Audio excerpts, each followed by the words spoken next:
बिस्मिल्लाहिर्रहमानिर्रहीम। जो थानों की इंस्पेक्शंस है, सरप्राइज़, इनफॉर्मल या फॉर्मल इंस्पेक्शन, वो पुलिसिंग में बड़ा अहम रोल प्ले करती है।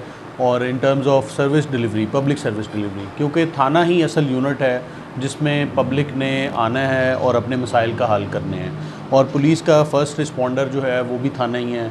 तो लिहाजा जब तक इसकी इम्प्रूवमेंट नहीं होती, आईजी साहब का विज़न भी यही है और हम इस पे इंशाल्लाह ताला काम कर रहे हैं।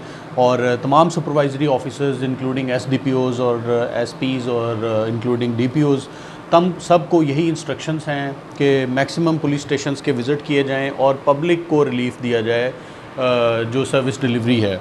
और उसमें एटीट्यूड चेंज पुलिस का सबसे इम्पॉर्टेंट है।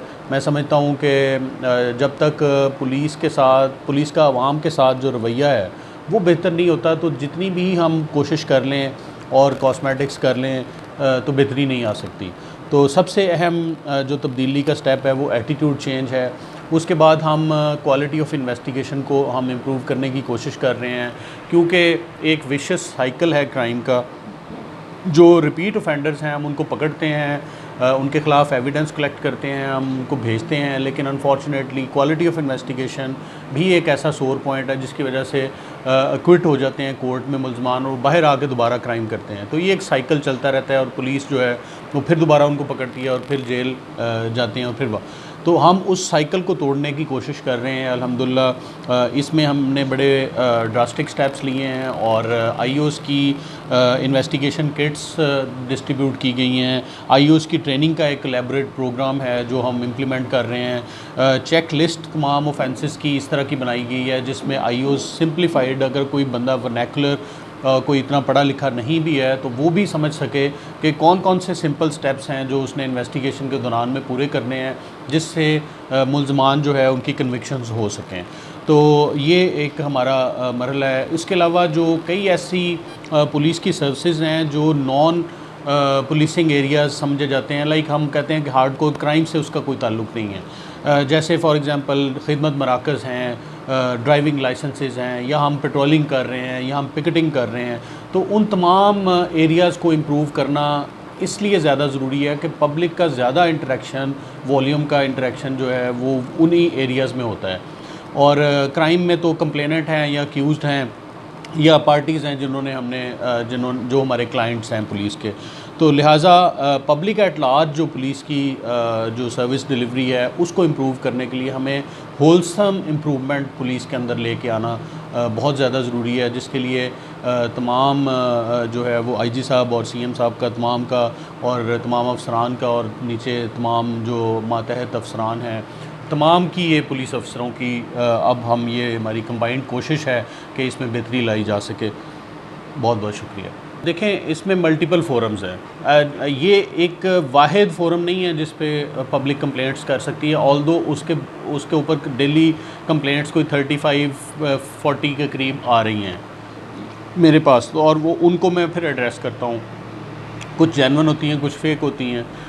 लेकिन सबसे पहला फोरम क्या है कि आपके पास 15 इज़ ए कॉल अवे, कि 15 पे आप कॉल कर सकते हैं। 8787 एक आईजी साहब का कंप्लेंट सेल नंबर है जो कि सबको पता है और सिंपल है, और उसकी कोई चार्जेस नहीं है, कोई फ़ीस नहीं है मैसेज करने का, वो भी एक अवेलेबिलिटी है पब्लिक के लिए।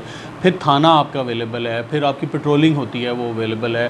थाने के फ्रंट डेस्क हैं जिस पे आप कंप्लेंट कर सकते हैं। उसके अलावा सीएम कंप्लेंट सेल है, प्राइम मिनिस्टर पोर्टल है। तो ये और वेब कंप्लेंट सेंटर हैं पुलिस की, पंजाब पुलिस की वेबसाइट पे भी आप कंप्लेंट्स कर सकते हैं। तो इतने मल्टीपल फोरा ऑफ कंप्लेंट्स अवेलेबल हैं। मैंने इसमें और आरपीओ साहब ने ऑफ कोर्स एक विज़न दिया कि हमें ओपन डोर पॉलिसी रखनी चाहिए और ज़्यादा अपने आप को ओपन अप करें। उसी सिलसिले में आरपीओ साहब ने भी अपना एक पर्सनल नंबर दिया और उसको डेली वो फॉलो अप करते हैं।